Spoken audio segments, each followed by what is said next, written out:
Por mí, Tardes a todas, bienvenidas aquí al seminario permanente de la Red Mexicana de Mujeres Filósofas. El día de hoy vamos a estar escuchando la ponencia de Daniela León, Herencias posibles de las genealogías feministas. Vamos a tener como comentarista a Marta Mendoza y nos va a estar ayudando con la moderación Valeria Zona. Muchas gracias a las tres por estar aquí presentes y bueno, también gracias a quienes nos están viendo desde YouTube y a quienes se registraron para ser parte de este seminario permanente. Te doy la palabra, Valeria. Muchas gracias. Muchas gracias. Buenas tardes. Bueno, la presentación de hoy va a estar a cargo de Daniela León Gutiérrez. Daniela es doctorante en filosofía por la UNAM en la línea de estética. Trabaja temas de filosofía feminista, entre los cuales se encuentran los siguientes: el concepto de otredad, las representaciones artísticas de la otredad, las genealogías feministas y la filosofía de Simone de Beauvoir. También trabaja temas de estética, cine y literatura, particularmente las cuestiones éticas de la representación, como la representación artística de la violencia, por ejemplo. Su tesis de maestría, Lo femenino como otro, una lectura de la recherche a partir de Simone de Beauvoir, fue merecedora de los siguientes premios: Ángela Sierra, La hermenéutica cambia el mundo, organizado por la UNED y la Cátedra Erkritia, Norman Sverding 2020, organizado por la Facultad de Filosofía y Letras de la UNAM, y el premio a la mejor tesis de maestría de 2020, impartido por la Asociación Filosófica en México.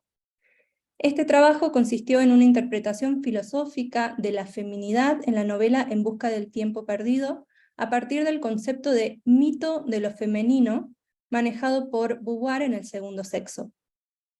Actualmente es profesora de asignatura en la Facultad de Filosofía y Letras de la UNAM y en el programa de STEAM Lab en Centro.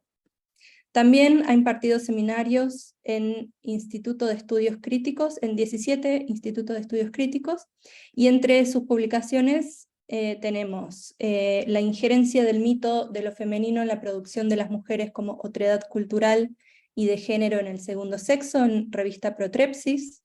No se nace mujer, la radicalización del proyecto político de Simone de Beauvoir en Monique Wittig, en el libro coordinado por José de Lira Bautista, Multiverso filosófico, mundos, pensamientos, acciones.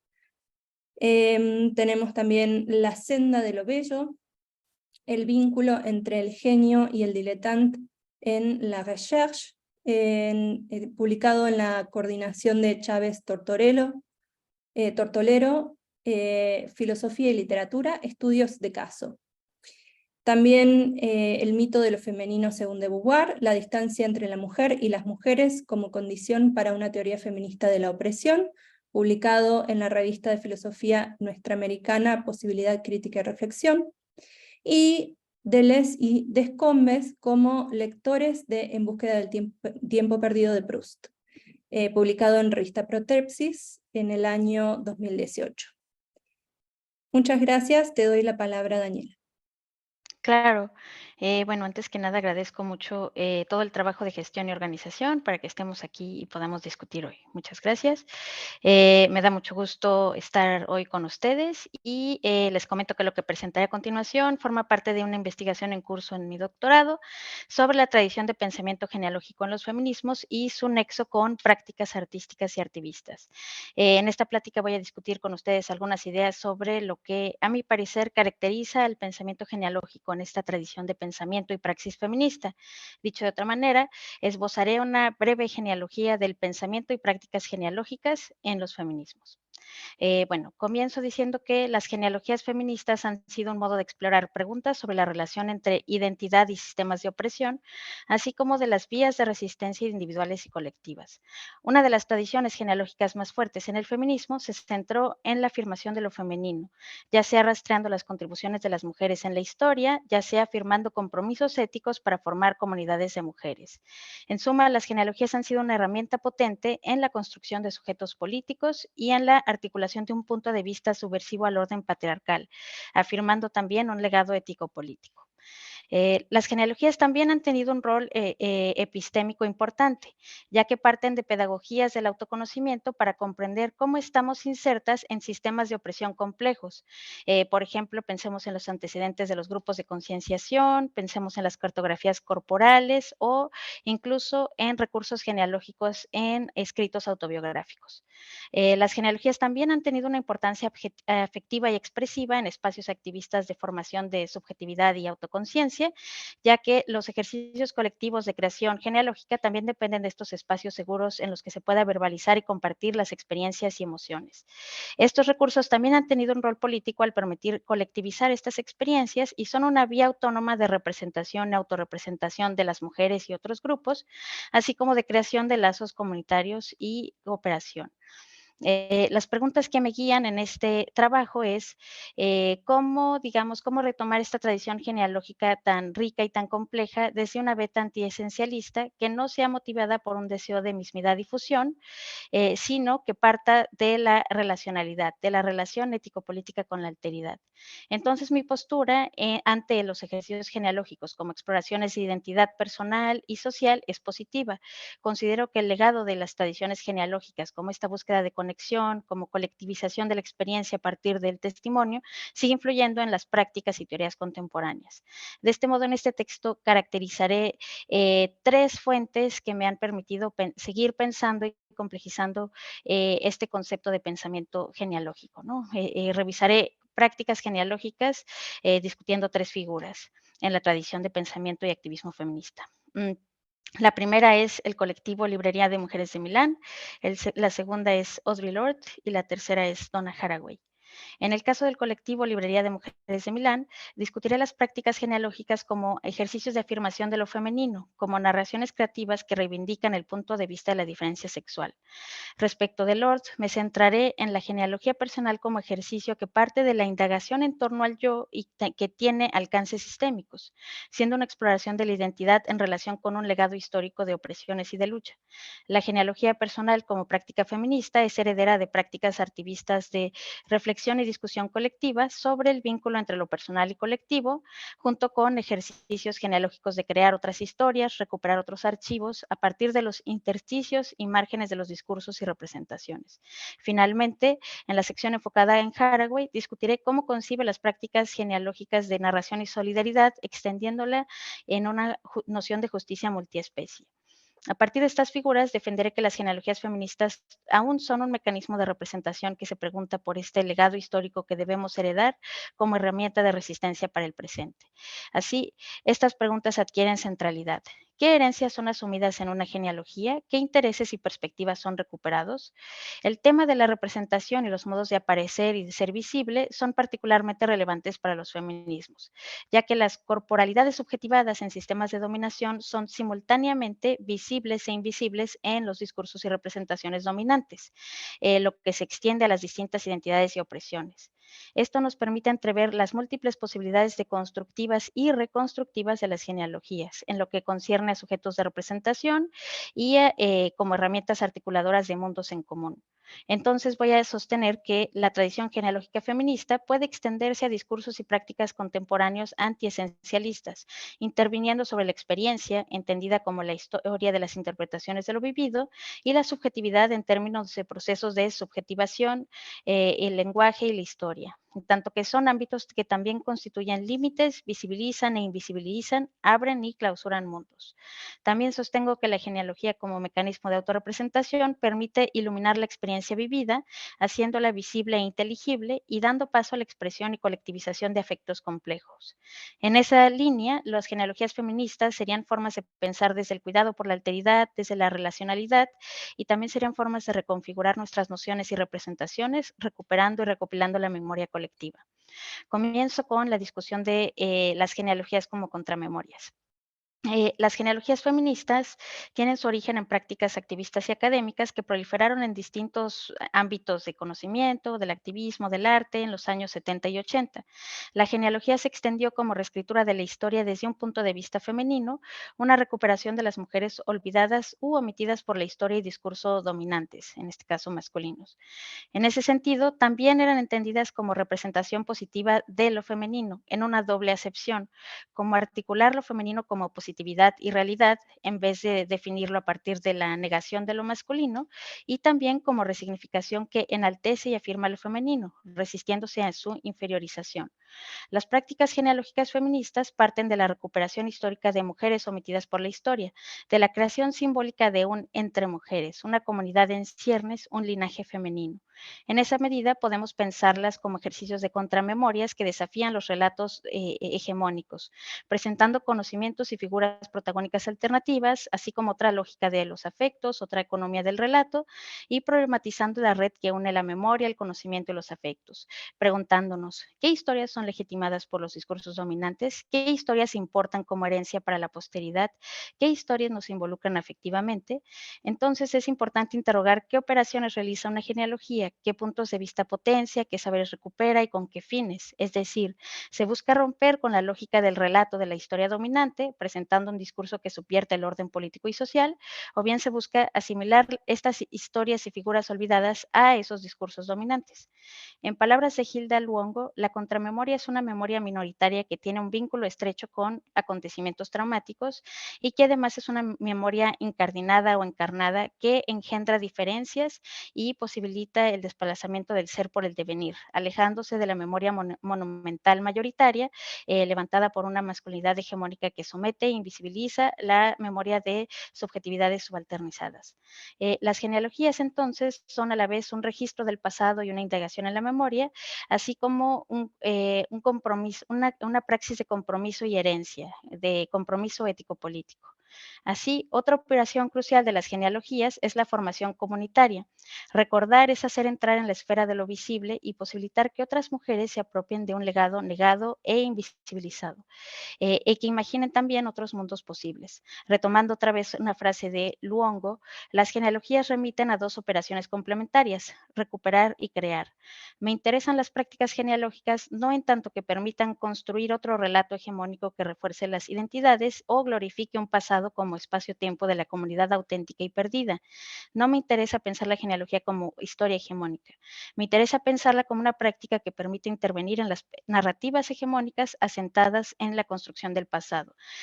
Genealogías que indagan en archivos ignorados por estos relatos, de modo que son una historia a contrapelo, o historias a contrapelo, mejor dicho, y que recuperan puntos de vista omitidos, ignorados, a la vez que subvierten los discursos de la historia dominante y nuestros marcos de inteligibilidad y juicios éticos. Bueno, en esta línea, las genealogías femeninas pueden seguir vigentes, ¿no? Si las pensamos como práctica en los feminismos contemporáneos. Ciertamente la tarea de construir o desvelar la positividad de lo femenino ha sido criticada como esencialista. En esa línea, por ejemplo, el feminismo de la diferencia sigue siendo polémico y es omitido o olvidado desde algunos feminismos contemporáneos. Exploraré entonces la manera en que las prácticas genealógicas del feminismo de la diferencia sexual retoman la acepción de lo positivo como resignificación, desplazamiento y recuperación de lo femenino. Bueno, el feminismo de la diferencia retoma directamente la cuestión de la ausencia e invisibilización de las mujeres en la historia, el discurso y las representaciones. El colectivo de la Librería de Mujeres de Milán, perteneciente a este movimiento, caracteriza la genealogía tomando como modelo la tesis de Irigaray sobre el vínculo entre madres e hijas que es negado por la cultura patriarcal y que entonces no tiene representación ni un lugar en lo sociosimbólico. La filósofa Teresa de Lauretis asocia este vacío simbólico con la cultura patriarcal, en la cultura patriarcal a la paradoja de la mujer.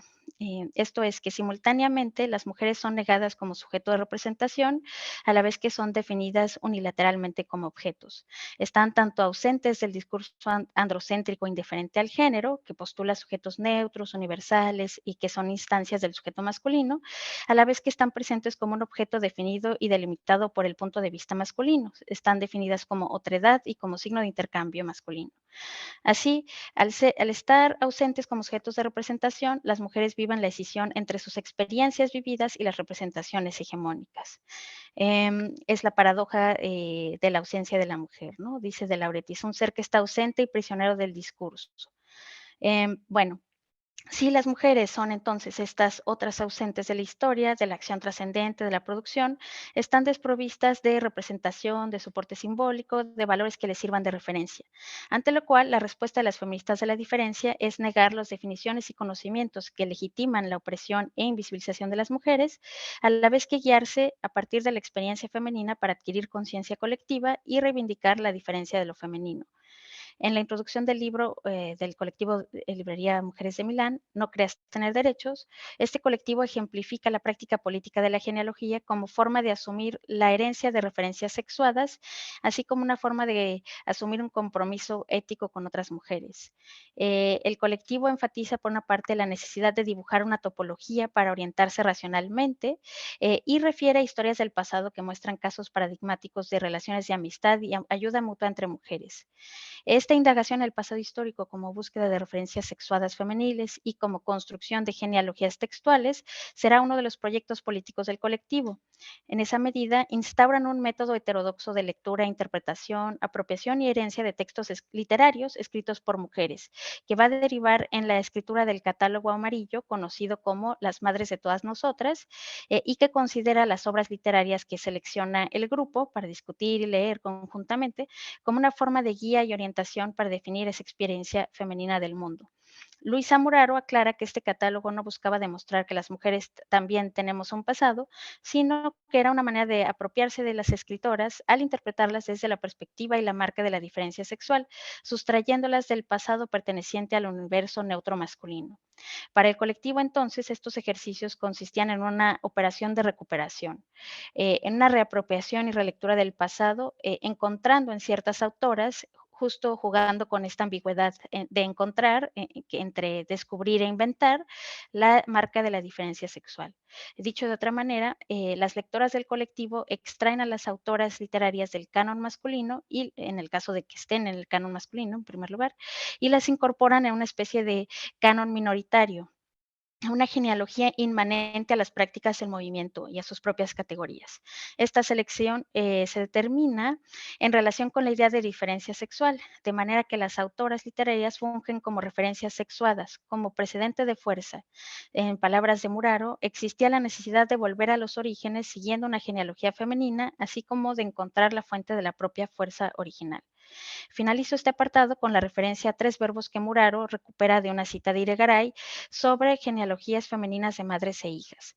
Irigaray habla de que debemos encontrar, reencontrar e inventar las palabras que expresan la relación más arcaica con el cuerpo de la madre.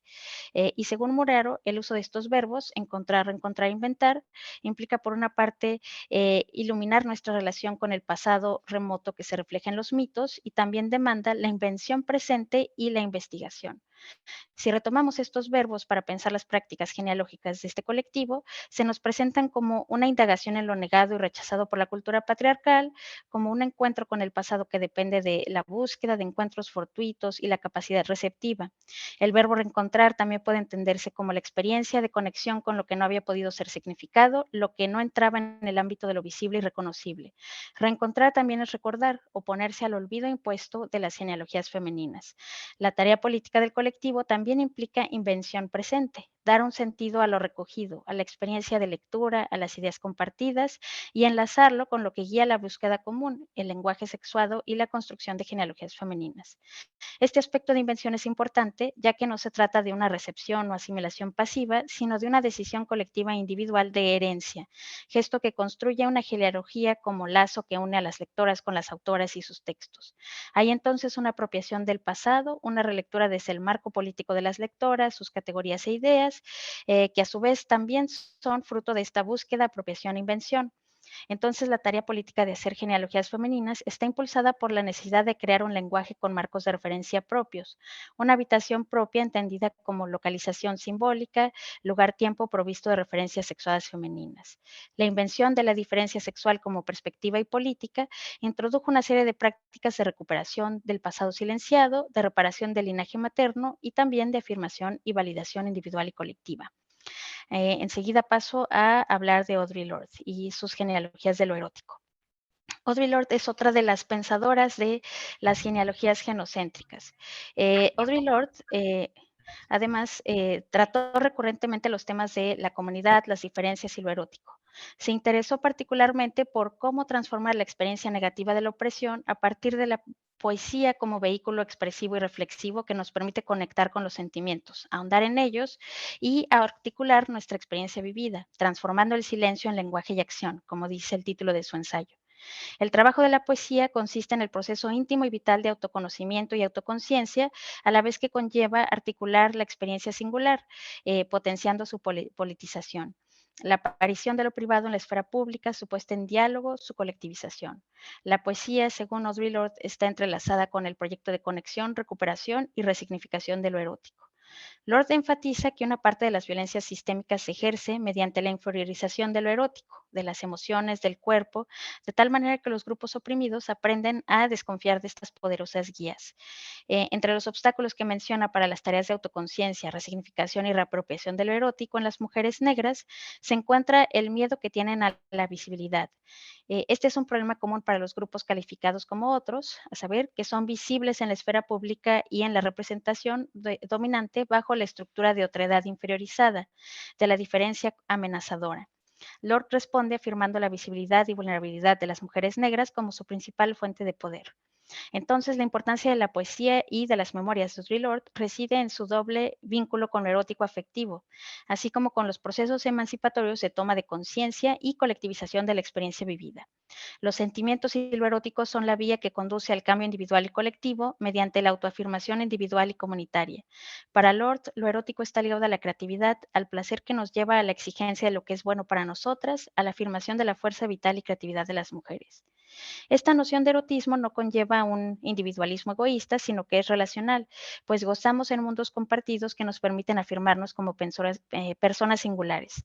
Lo erótico también conlleva la fidelidad a sí misma, a nuestros deseos más profundos, de manera que la afirmación del erotismo potencia la construcción de relaciones libres y auténticas con otras desde las diferencias e interdependencia mutua. Mm, Lo erótico tiene una carga ético-política importante, ya que transformar el silencio en lenguaje conlleva actuar políticamente con otras mujeres, conformando comunidades a partir de las diferencias y buscando maneras de construir colectivamente mundos comunes. En suma, para Lorde, lo erótico es una guía que dicta cómo vivir auténticamente en relación con los deseos y necesidades en un contexto que niega el valor y fuerza de las mujeres, así como de los grupos cuya diferencia es interpretada negativamente. El pensamiento de Lorde es fecundo entonces para pensar las potencias de las genealogías feministas, en tanto acciones afirmativas que parten de la perspectiva de grupos oprimidos, recuperando y resignificando sus sentimientos, experiencia y corporalidad. En sí mismo, en tanto herramientas que permiten visibilizarlos de otra manera, transfigurando positivamente las diferencias. Entre otras cosas, su obra autobiográfica titulada Sami, una biomitografía, una nueva forma de escribir mi nombre, narra y describe las relaciones con otras mujeres y el aprendizaje y poder que obtuvo de ellas. Sami, de hecho, es una palabra que Lorde recupera de la isla Carriacú en Granada, lugar de origen de su madre, que a su vez representa una serie de imágenes y ensoñaciones para ella desde su experiencia como migrante en Estados Unidos. Para Lorde, Carriacú remite al hogar perdido y ausente, pero al recuperar el significado de Sami en su vida cotidiana, logra formar un hogar, un refugio, la casa de las diferencias. Cito, mi vida se había convertido cada vez más en un puente y en el terreno de las mujeres. Sami, nombre carriacú que designa a aquellas mujeres que colaboran como amigas y amantes. Allá dicen que el deseo de estar con otras mujeres es un impulso que nace de la sangre materna. Fin de cita. Este acento en la experiencia ginocéntrica queda plasmado también en las páginas iniciales de su obra, en las que rinde homenaje a las mujeres de las que obtiene su fuerza y resiliencia. Cito, ¿A quién le debo el poder que hay detrás de mi voz? ¿En qué fuerza me he convertido que leuda como brota de repente la sangre bajo la magulladura de la piel contusionada? ¿A quién le debo los símbolos de mi supervivencia? ¿A quién le debo la mujer en que me he convertido? Fin de cita. Esta práctica genealógica encarna la potencia de lo personal es político, une la experiencia vivida con lo sistémico, expone los entramados de relaciones complejas en las que estamos insertas, a la vez que permite construir lazos comunitarios, posibilitando vínculos que estaban clausurados. Em, También la escritura autobiográfica de Lord parte de una exploración genealógica de las redes de relaciones de interdependencia y alianzas que han dejado huellas afectivas en ella, así como conocimientos indispensables para su supervivencia. También es importante que Lorde insista en el placer y erotismo como fuerzas creativas y transformadoras, como posibilidades de resistencia ante la violencia sistémica de la opresión. Así, Lord relaciona sus experiencias de visibilidad positiva en el sentido de resignificación de la experiencia, corporalidad y la propia diferencia al descubrimiento erótico con otras mujeres. La vivencia del placer erótico con otras mujeres está ligada a la revalorización de su cuerpo y sus diversas identidades, irreducibles a una unidad homogénea. Pensando con Lord sobre las posibilidades afectivas de las genealogías personales, me centro en las huellas de la violencia sistémica y las respuestas feministas que buscan restaurar mundos y entramados de relaciones. Cuando una corporalidad es significada e interpretada culturalmente desde los esquemas de la otredad, surgen preguntas sobre cómo habitar nuestro contexto de una manera diferente, cómo seguir viviendo, cómo trabajar con la propia imagen y corporalidad.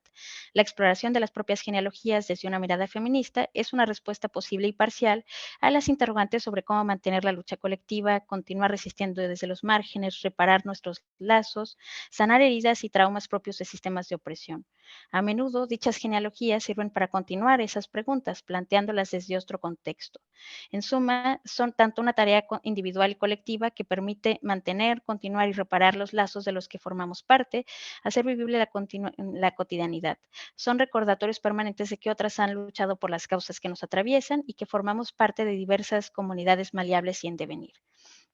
Bueno, para continuar con este recorrido genealógico, recurro ahora a la pensadora Donna Haraway, a su pensamiento genealógico como una manera de pensar con y de venir con. Como las pensadoras genealogistas mencionadas anteriormente, Haraway también se enfrenta a contextos complejos en los que el lenguaje, conceptos, ideas e historias dominantes legitiman las violencias sistémicas. En esta línea, el ecofeminismo, la ecología política y los feminismos críticos de los procesos de colonización han cuestionado el reparto categorial que separa lo humano de lo natural. La representación dominante de lo humano en Occidente como contrapuesto a la naturaleza y al animal crea divisiones, se visibiliza lo humano como historia y cultura, a la vez que se invisibiliza como naturaleza y animalidad, y que se produce la naturaleza como mero fondo para la acción humana. Haraway se afirma desde el etos de seguir con el problema, de configurar mundos en los que sea posible morir y vivir bien junto con otras especies, de tal manera que se mitigue lo más posible la devastación ambiental en curso. Las genealogías feministas, ginocéntricas o multiespecies son formas de pensamiento relacional que rompen con la lógica del progreso, lineal o dialéctico, así como con la estática glorificación del pasado. El pasado puede iluminar el presente y mostrarnos vías de resistencia ante los sistemas de devastación de los que somos parte, así como abrir futuros posibles de fugas y rupturas con los esquemas dominantes. ¿En qué medida el pensamiento de Haraway puede considerarse como afín al pensamiento genealógico feminista, tal como ha sido caracterizado? Por una parte, el pensamiento SF, tentacular y simpoyético de Haraway, nos invita a romper con las genealogías establecidas en términos de parentesco humano, como organización de sistemas filiales que estructuran una sociedad dada, los intercambios, relaciones, matrimonios y herencias en términos de propiedad, también como parentesco patrilineal o matrilineal. Esta ruptura epistémica, metodológica, ético-política también conlleva una ruptura respecto del feminismo, en tanto que se centra en las relaciones humanas, privilegiando al sujeto mujer como lugar de enunciación. De conformidad con la tradición genealógica feminista, Haraway recupera y desplaza significados, asume herencias y crea otros términos e ideas. Recupera creativamente la noción de pariente, rompiendo con la acepción asentada de vínculo ancestral familiar y genealógico. Cito, generar parientes y tipos, en tanto categoría, cuidados, parientes sin lazos de sangre, parientes colaterales y muchos otros ecos, expande la imaginación y puede cambiar la historia. Fin de cita. Asimismo, la figura del parentesco en Haraway enfatiza la relacionalidad, en tanto que permite pensar en posibles vínculos afectivos y éticos multiespecies. Así, Haraway propone generar parientes en parentescos que rechacen o rebasen el parentesco divino, la familia biogenético y genealógica, problematizando la cuestión de ante quién somos responsables, qué parentescos afectan a otros y cuáles potencian el florecimiento multiespecie. De igual manera, el colectivo Librería de Mujeres de Milán, Haraway y Lord conciben esta relacionalidad de interdependencia como lo que nos inspira, nos da fuerza y herramientas de resistencia cotidiana, aquello que nos deja aprendizajes para sobrevivir conjuntamente en mundos complejos. Las tres figuras genealógicas enfatizan el trabajo creativo con el lenguaje, desplazando significados asentados y posibilitando otros significados que habían sido clausurados o negados por la cultura dominante. En esa línea, Haraway utiliza las raíces etimológicas para construir conceptos y jugar con significados. Propone el término cutuluceno en alusión a los tiempos de comienzos y de continuidad, así como a los seres de la tierra, antiguos y de última hora. Cito: Kainos puede estar lleno de herencias, de memorias y también de llegadas, de criar y nutrir lo que aún puede llegar a ser. Fin de cita. Para Haraway, seguir con el problema implica entonces explicitar las herencias que nos llevan a la lógica de la devastación, de modo que no continuemos siendo herederos del antropoceno, así como buscar las fugas y modos de no continuar con estas herencias. Otro punto de encuentro entre Haraway y las genealogistas tratadas en esta ponencia nos lleva al acto narrativo como praxis ético-política, como configuración y generación de mundos más justos, pues el acto narrativo afirma un compromiso profundo con la resignificación y valoración de las diferencias en contraposición con modelos de pensamiento que privilegian la mismidad y homogeneidad. El impulso genealógico feminista surge de la necesidad de reconfigurar mundos y relatos, de la necesidad de un cambio de perspectiva. En el caso del colectivo Librería de Mujeres de Milán, hay una necesidad política y colectiva de articular el mundo en femenino, de acuerdo con referencias sexuadas. En el caso de Lord, es impulsada la necesidad de afirmar su vida mediante la construcción de una genealogía erótico-afectiva en contra de los esquemas racistas y lesbofóbicos que buscan negarla y reducirla al silencio y al miedo. Por parte de Haraway, es impulsada por la necesidad de crear y retomar relatos simpoéticos que configuren mundos de cooperación multiespecie para enfrentar al antropoceno. Haraway también es motivada por un compromiso ético y comunitario multiespecie, por un compromiso con el cutuluceno.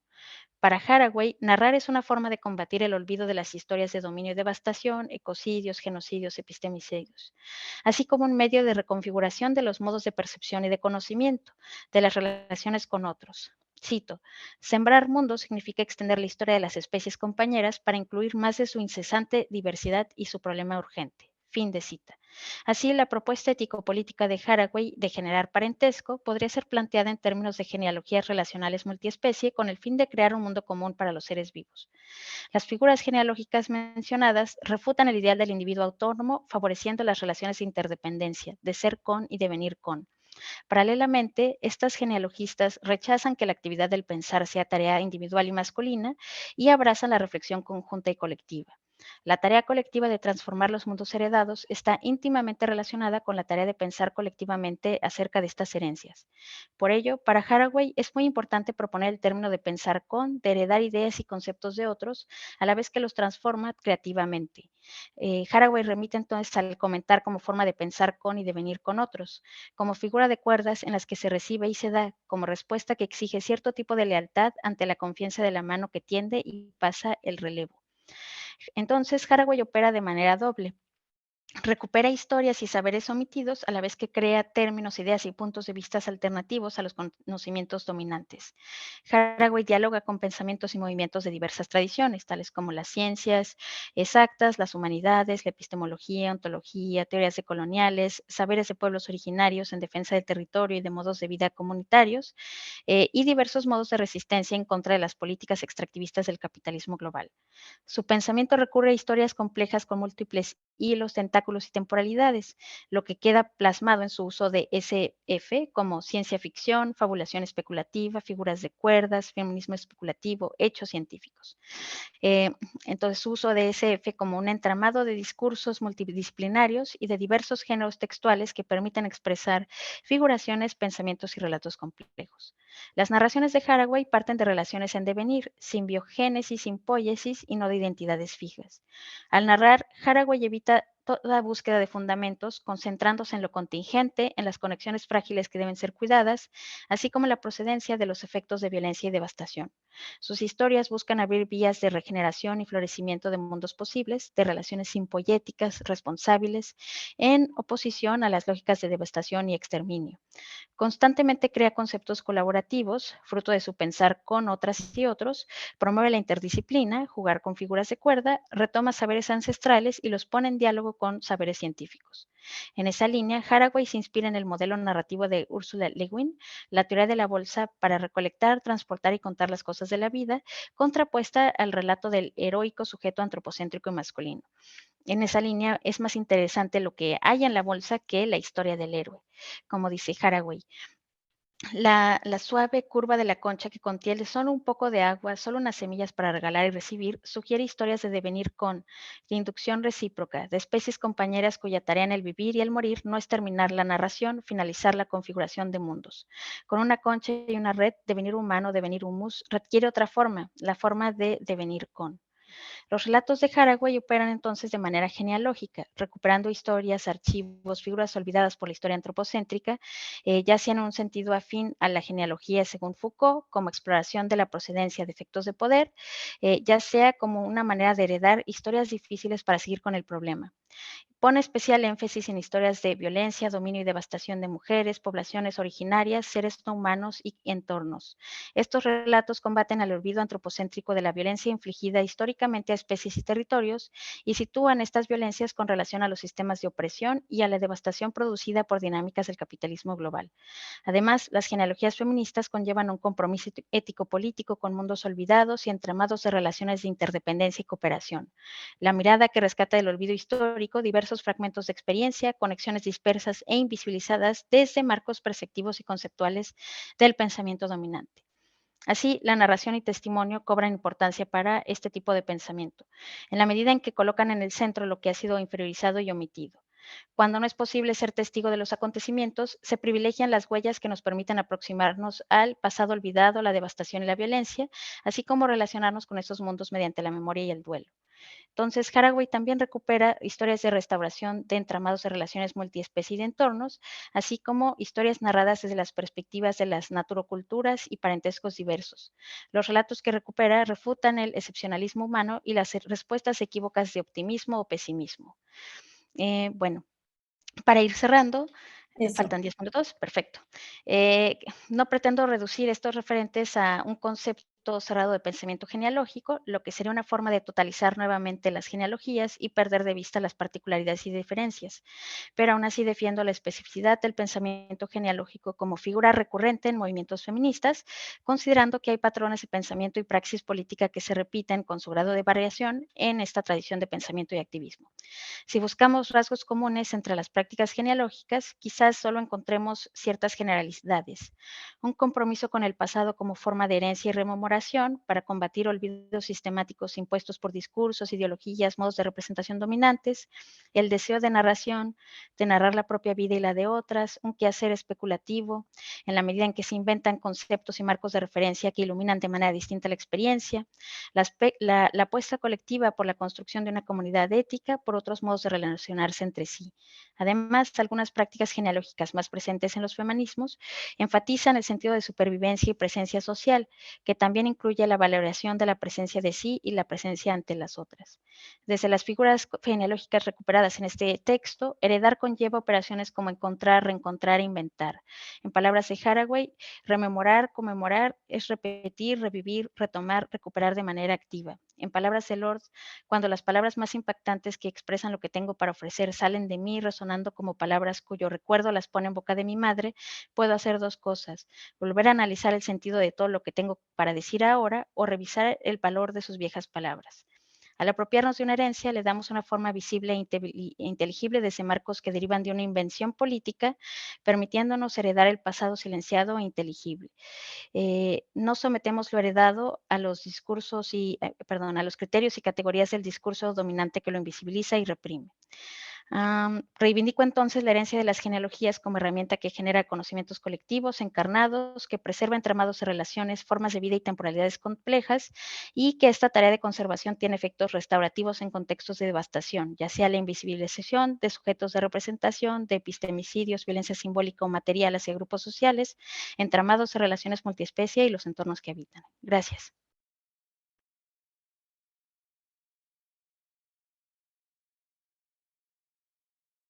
Muchas gracias, Daniela. Bueno, ahora vamos a escuchar los comentarios a cargo de Marta Mendoza.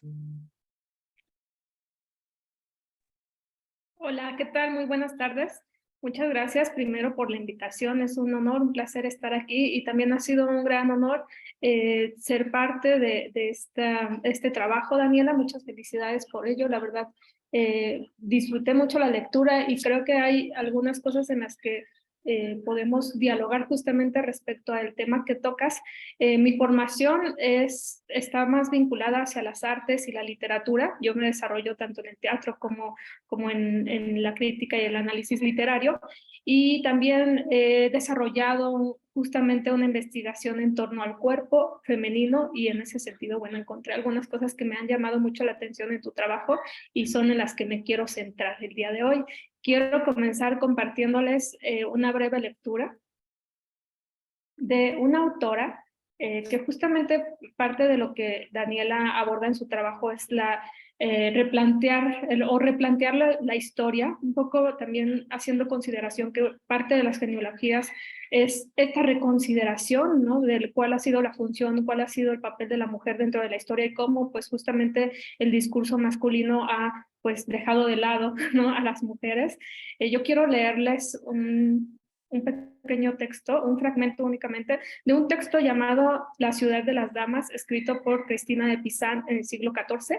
Esta escritora italiana, les cuento un poco el contexto del texto, cómo comienza, para después, para que tengan ustedes la idea de por qué les leo este fragmento. Ella en su texto comienza en primera persona, es algo también a lo que yo quisiera pues evocar, que justamente parte en la literatura, ¿no? Parte de estas formas en las que se expresan los pensamientos feministas tienden, ¿no? Al uso de la primera persona, a la voz, ¿no? de la poeta, de la escritora misma que se hace presente. Lorde lo hace, ¿no? Audre Lorde lo hacen múltiples escritoras y en particular, bueno, Cristina de Pizan lo hace en el siglo XIV y es algo que a mí me llama la atención. Ella comienza diciendo que está en su casa leyendo, porque bueno, le interesa justo la lectura y le gusta mucho conocer, ¿no? Entonces ya comienza de entrada posicionándose en este ámbito educativo que en la época pues era vedado para las mujeres, históricamente hablando, y nos dice que ella está leyendo a un hombre, un fraile, que se llama Mateolo, ¿no? Y lee específicamente un libro que se llama El libro de las lamentaciones. Este autor y este texto justamente ha pasado a la historia gracias a Cristina de Pizan, que lo menciona en su Ciudad de las Damas, ¿no? ¿Qué es lo que dice? Que mientras ella está leyendo este texto se da cuenta que está lleno de comentarios misóginos, ¿no? Se da cuenta que está, pues, de alguna manera increpando o hablando mal sobre las mujeres, y ella nos dice de esta manera: estando en esa disposición de ánimo, cayó en mis manos cierto extraño opúsculo que no era mío, sino que alguien me lo había prestado. Lo abrí entonces y vi que tenía como título Libro de las Lamentaciones de Mateolo. Me hizo sonreír porque, pese a no haberlo leído, sabía que ese libro tenía fama de discutir sobre el respeto hacia las mujeres.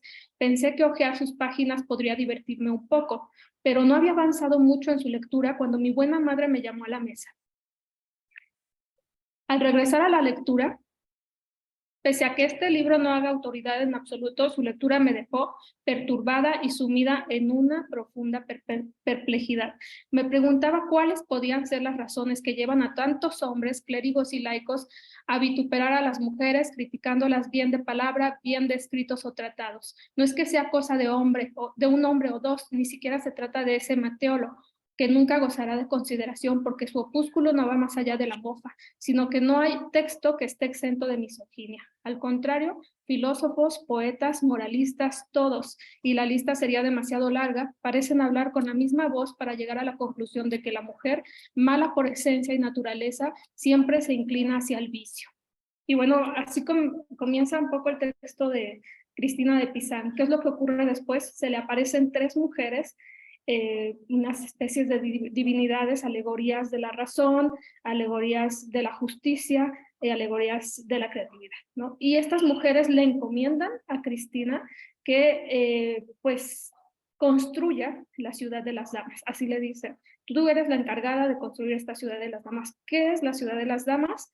Es el libro que escribe Cristina de Pizan haciendo esta analogía con la construcción de una ciudad en donde recaba la información de mujeres, ¿no? Comenzando desde Eva, ¿no? Entonces, mujeres que han sido importantes para la historia, para la mitología, mujeres que han tenido gran presencia científica, filosófica, literaria en su época, ¿no? Entonces, estamos hablando de pues, la alta edad media, ¿no? Entonces, por ahí Cristina hace todo este recorrido de quiénes han sido las mujeres y a mí me parece justo que es muy valiosa esta, pues este libro, ¿no? Esta propuesta de Cristina para considerar o reconsiderar a toda esta genealogía femenina que ha sido olvidada, que ha sido invisibilizada durante muchos siglos, ¿no? Entonces, por ahí está este documento que a mí me parece que dialoga mucho con esto y que justamente a mí me llevó a la pregunta, ¿no? Como me llevan a la pregunta justo estas propuestas de recrear, de generar una historia de la mujer,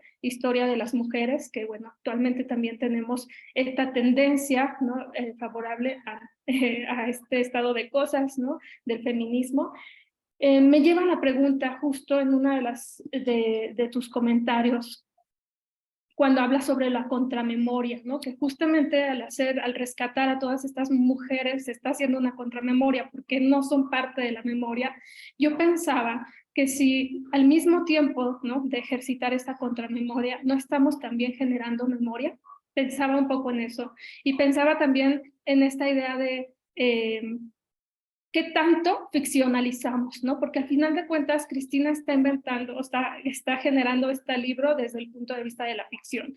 Tú también lo mencionas un poco justo en tu trabajo, hablar de esta historia de resignificar, reconstruir, y pues yo por ahí lo relacioné con este concepto de reficcionalizar y metaficcionalizar también, que es un concepto que desarrolla Elvira Popova en relación al análisis del teatro contemporáneo en México, y ella dice que es uno de los elementos o una de las características, conceptos que se encuentran actualmente en el teatro, y que yo coincido claro con ella, no solo en hombres, sino también en mujeres y en particular en directoras, ¿no? Que creo que es algo bien interesante porque justo dentro del quehacer o de la práctica artística vamos a encontrar que el teatro va a ser una de las disciplinas en donde menos representación femenina a estos niveles de dirección pues encontramos, ¿no? En dramaturgia ya hay mucha más representatividad, pero en dirección pues ha costado un poco más de trabajo. Y Elvira Popova nos dice o nos habla de la metaficción como esta reconstrucción de la historia desde el yo, ¿no? Yo estoy construyendo mi historia biográficamente, pero al mismo tiempo elijo lo que quiero decir, y eso me parece que es muy interesante también en lo que tú presentas, porque tú justamente hablas cuando estás desarrollando esta idea de la librería de mujeres, de encontrar, reencontrar e inventar, ¿no? Entonces creo que ahí va de la mano esta metaficción, porque además de que estamos considerando desde el yo, que es como una de las voces primordiales en el feminismo actual, se está reinventando, ¿no? O se está inventando hasta cierto punto también esta visión, y por eso estamos teniendo tantas o múltiples propuestas en los movimientos feministas, en el movimiento feminista. En ese sentido, yo comparto la propuesta de Vivi Tellas, que es una directora, dramaturga argentina, que justamente aborda esta herramienta, el biodrama, ella le llama biodrama, y donde ella dice, bueno, yo me apropio de mi historia, pero no solo eso, ¿no? Yo me apropio de mi historia y la resignifico, la reinvento, porque yo también decido qué es lo que ya no me sirve. qué es lo que ya quiero borrar de este pasado o de esta genealogía, ¿no? Entonces también por ahí me surge como esta pregunta, ¿no? Cuando leía tu trabajo, ¿qué es lo que de pronto se tendría que a lo mejor quitar de estas genealogías, borrar, si es que se puede o se tiene, o no sé, me surge la duda, ¿no? Si tú consideras que habría que hacer un ejercicio también de borrado, de olvido, ¿no? En este sentido. Y eso me llevó a otra artista que les quiero también leer un fragmento, un texto de su manifiesto. Ella es Rocío Bolívar, conocida como la Congelada de Uva. Es una artista de performance mexicana y que justamente toca el tema del erotismo en relación justo a lo que comentabas de Audre, ¿no? En tu texto.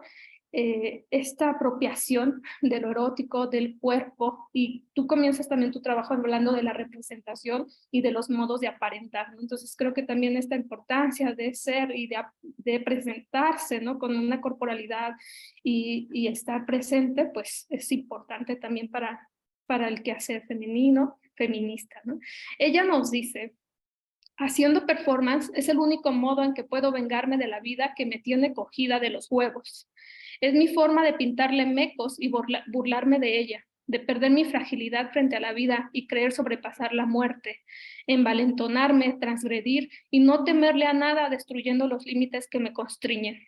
Esta es la gran posibilidad que me da la burbuja del arte-acción, sin cordura, sin ortodoxia, sin reglas, sin cuestionamientos, sin lineamientos. Aventarme de lleno a la locura y poder salir no solo ilesa, sino más lúcida, más cuerda.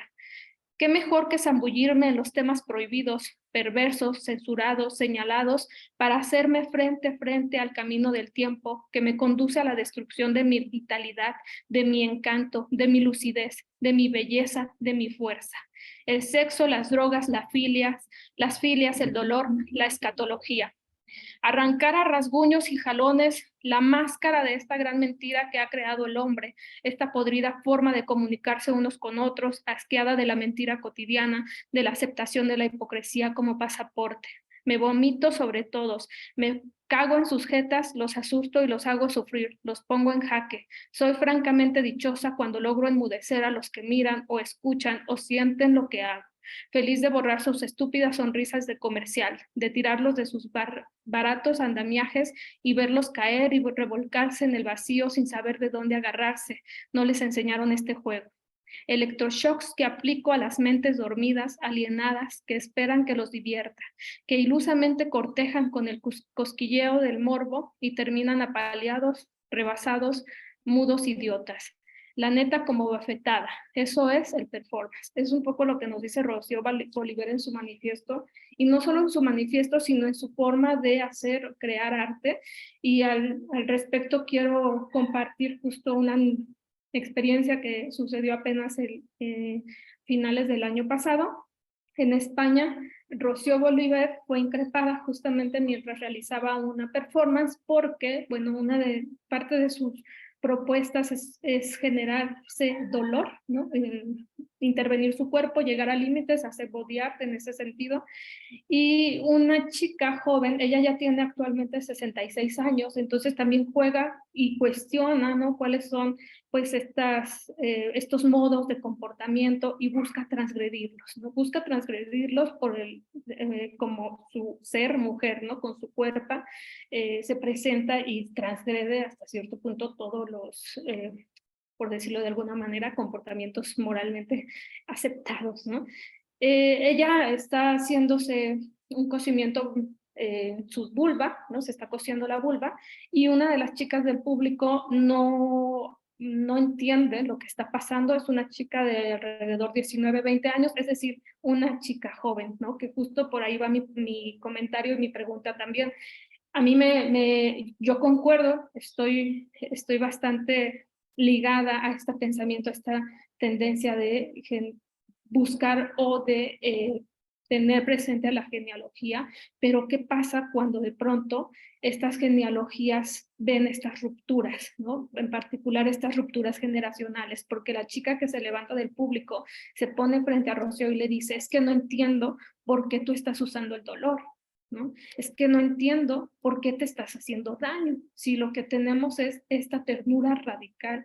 Y creo que es una tendencia también muy actual, sobre todo en las juventudes, a generar este tipo de arte, de acciones, de literatura, en donde se considera, como un poco al estilo de Donna Haraway, un ser todos, ¿no? O estar en una red sin importar, digamos, aspectos culturales, sino más bien buscar afinidades por el simple hecho de ser seres vivos, ¿no? Ya no humanos, sino seres vivos. Creo que va mucho en esa tendencia, estas propuestas de las juventudes y en particular de esta ternura radical, ¿no? De no mirar aspectos socioculturales tal cual, ¿no?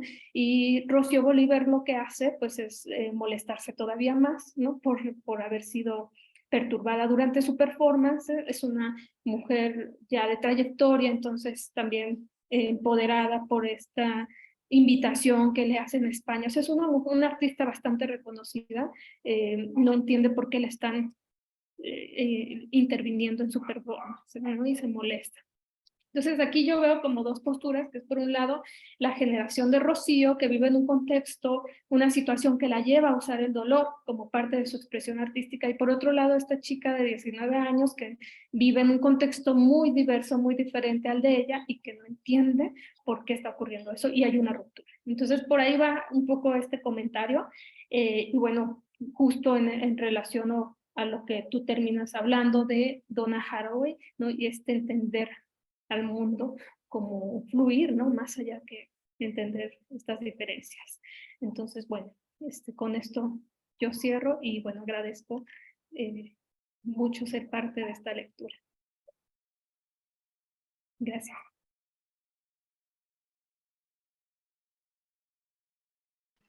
Muchas gracias por todas las referencias. Aquí estaba tomando notas. Sí, curiosamente es una falla en mi, pues, no sé, en mi autoformación quizás. Todavía no leo el libro de Christine de Pizan, pero definitivamente lo voy a hacer. Sí suena como una práctica genealógica, ¿no? Quizás antes de que se usara ese término o que incluso se le aplicara la categoría de feminismo, ¿no? Pero definitivamente es un ejercicio de resignificación, recuperación. Eh, ¿Qué más? Bueno, sí, por ejemplo, respecto de la cuestión de la memoria y del uso, por ejemplo, de la primera persona, justo, por ejemplo, hablando de mi propia investigación, yo empecé preguntándome por las genealogías que partían de esa voz, ¿no? De la primera persona. Tenía muy presente a Lord, ¿no? Fue como, yo creo que fue la primera referencia que empezó como que a inspirarme para ver qué quería decir y hacia dónde iba. Eh, y justo la relacioné, por ejemplo, con este legado feminista de la práctica de autoconciencia, ¿no? Que eran estos pequeños grupos como de discusión colectiva en los que se partía del yo, ¿no? Bueno, no del yo como entidad cerrada, sino justo se buscaba lo contrario, ¿no? Era un yo relacional y se trataba de partir de la propia experiencia, justo de aquello que había sido negado, invisibilizado, inferiorizado, para ponerlo en común con las otras y discutir y ver qué puentes y diferencias había, ¿no? Y veo también que hay como justo una parte importante pues, de mi investigación se fija como que en estas prácticas autobiográficas que parten como del yo y de la primera persona, de la narración de sí, pero que también implica narrar a las otras, ¿no? O narrar, por ejemplo, afectos complejos. Hablando de genealogías, por ejemplo, mm, uno de los campos de aplicación contemporáneo en el arte que le he encontrado a la genealogía, pero que no traje ese tema hoy, es, por ejemplo, el campo de la representación de la violencia en el contexto mexicano, ¿no? Bueno, y no solo. Porque, por ejemplo, he visto que hay prácticas artísticas con un compromiso feminista eh, que buscan alejarse, por ejemplo, de los discursos y las representaciones que vuelven a colocar como que, pues no sé, a las mujeres víctimas de feminicidio, que las vuelven a colocar desde no sé, desde este relato que las reduce a lo que les pasó, y que es sobre todo como que un relato, no sé, desde el morbo, desde la cosificación, y que más bien buscan entonces poner en práctica estas prácticas genealógicas, ¿no? Estas prácticas de recuperación de quiénes son ellas.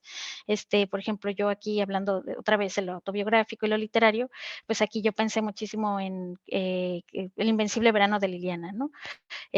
Cómo Cristina Rivera Garza hace una especie de, bueno, hace toda una genealogía, primero de todo el trabajo de archivo con los documentos y notas de su hermana, toda la reconstrucción como de esos últimos años de su vida, también la genealogía como esta recopilación de testimonios de las personas que eran sus personas allegadas, que le daban como que cachitos de la historia, y sobre todo esta tarea ética como de centrarse otra vez en ella, ¿no? Y no en los relatos que la reducen. Por ejemplo, ahí es muy interesante que ella habla de cómo evitó que la tentación de construir el relato de su hermana como víctima del macho fue demasiado grande y que lo evitó, ¿no? Que no era lo que quería hacer, digamos, sino que quería romper con ese tipo de narración y construir otro tipo de historia, ¿no?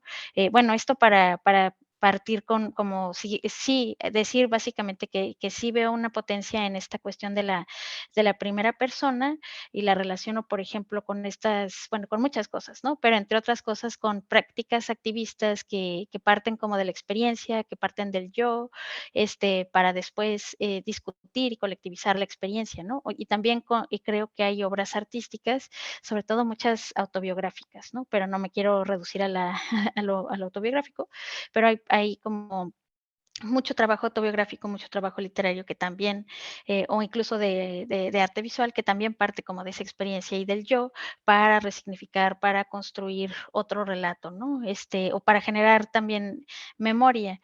Estaba pensando también en otro tipo de otros tipos de obras que creo que también trabajan con la memoria. Y por ejemplo, aquí tampoco hablé de eso.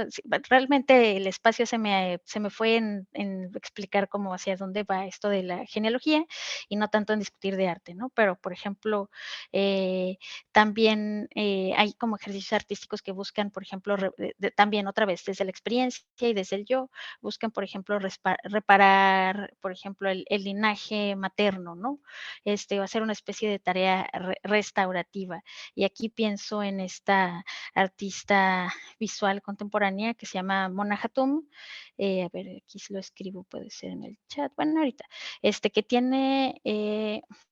tiene una obra audiovisual, un video que se llama Measures of Distance, y bueno, básicamente es un artista que tuvo que exiliarse de Palestina, pero que sus padres también fueron exiliados de su país y viven, si mal no recuerdo, no me acuerdo exactamente en qué país viven, pero digamos, primero hubo una primera diáspora de su país natal a otro país en Oriente Medio y después ella se fue, ¿no? Y casi no ve entonces a sus padres, las maneras de comunicarse son complicadas, etcétera, etcétera, y entonces hace una sesión con su madre en la que le toma fotos mientras se ducha, es decir, son desnudos de su madre, pero a la vez en el video hay texto escrito en árabe que cubre y vela al cuerpo, ¿no? Es decir, no vemos el cuerpo desnudo de su madre y al mismo tiempo escuchamos como que las voces de madre e hija que están conversando, ¿no? Es decir, bueno, no entendemos, pero luego vemos como que además de ese ruido de fondo y de las imágenes de la madre en el baño, en la ducha, pues, hay la artista hace el doblaje de esas conversaciones y ya nos enteramos que están hablando como del exilio, de la distancia, del extrañamiento y también una parte importante de la obra circula sobre esa experiencia de tomar las fotos, ¿no? Que por ejemplo, su padre lo vio como una especie de transgresión, como que había roto algo que le pertenecía a él. No sé, bueno, es una obra muy interesante, ¿no? Pero veo en esa obra también ecos genealógicos que también trabajan con la experiencia vivida, con la experiencia del yo y que también trabajan en esta línea de este trabajo restaurativo, ¿no? De las violencias y opresiones. Es decir, bueno, mucho rollo para decir que sí me interpela la cuestión de la primera persona y la memoria, ¿no? Es decir, desde este gesto de las genealogías feministas, que una parte muy importante de esta tradición es partir del yo, partir de lo personal para llegar a lo político, ¿no? Para comunicarlo, para hacerlo entrar en lo visible, en lo público, expresarlo, ponerlo en común con otras, etcétera, etcétera. Mm.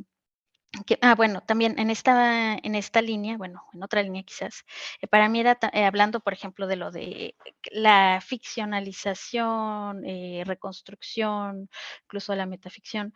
Para mí era muy importante, bueno, a la medida que ha avanzado mi investigación, me he dado cuenta de la importancia de insistir en la parte inventiva de las genealogías, ¿no? Porque si no suena a que es meramente como que descubrir algo que está ya dado, ¿no? Como que somos, no sé, no sé, como que llegamos a un territorio, no sé, a un vestigio arqueológico y sacamos del olvido una cierta pieza. Este, pero eso es bastante problemático desde teoría feminista, porque, por ejemplo, asume, no sé, por ejemplo, que la experiencia es algo dado y no una interpretación, asume, por ejemplo, identidades fijas y no esta cuestión de, no sé, por ejemplo, en vez de hablar de quizás una subjetividad cerrada, hablar de procesos de subjetivación. Es decir, quizás si me hubiera limitado a hablar de genealogía como un descubrimiento, como encontrar algo que ya está dado, es